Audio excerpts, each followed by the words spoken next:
Hello बच्चों, आज का हमारा सवाल है लिफ्ट की छत से लटकी हुई स्प्रिंग तुला से 2 किलोग्राम द्रव्यमान की वस्तु लटकी हुई है।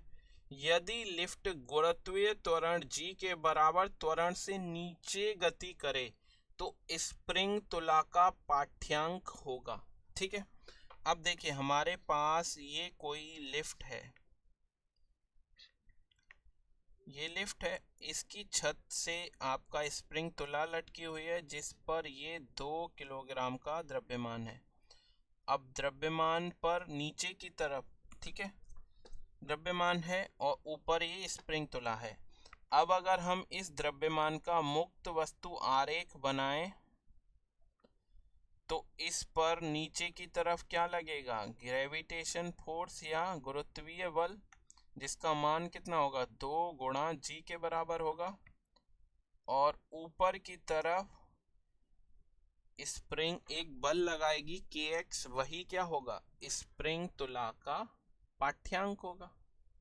ठीक है, ये कब था, जब आपका लिफ्ट रुकी हुई थी।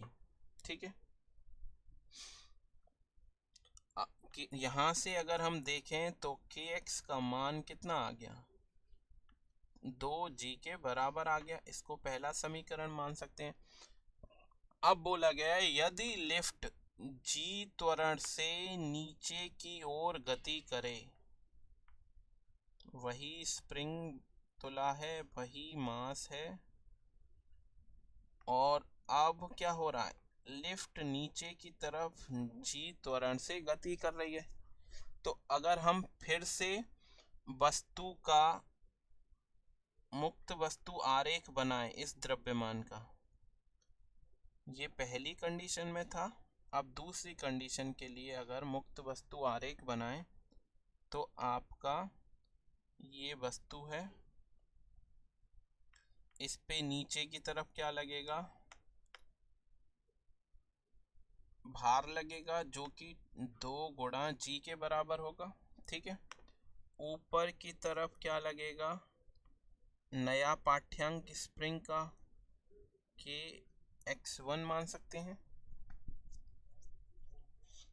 ठीक है, और क्योंकि ये वस्तु द्रव्यमान हमारा चलती हुई लिफ्ट में है, सिस्टम में है, एक सिस्टम में, तो इसलिए क्योंकि लिफ्ट नीचे जा रही है, इसलिए इस द्रव्यमान पे ऊपर की तरफ एक छद्म बल लगेगा, छद्म बल। और छद्म बल का मान कितना होगा, वस्तु का द्रव्यमान गुणा लिफ्ट का त्वरण।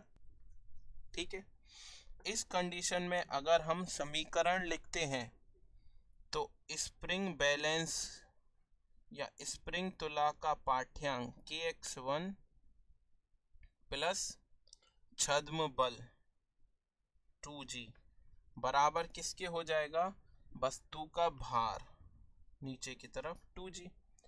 2g से 2g कट गया तो यहाँ से स्प्रिंग तुला का पाठ्यांक कितना आया, 0। तो जब लिफ्ट नीचे की तरफ g त्वरण से गति कर रही है तो उस समय स्प्रिंग तुला का पाठ्यांक क्या होगा, 0 के बराबर होगा। तो हमारा चौथा ऑप्शन सही होगा। आशा है आपको सॉल्यूशन पसंद आया होगा। धन्यवाद।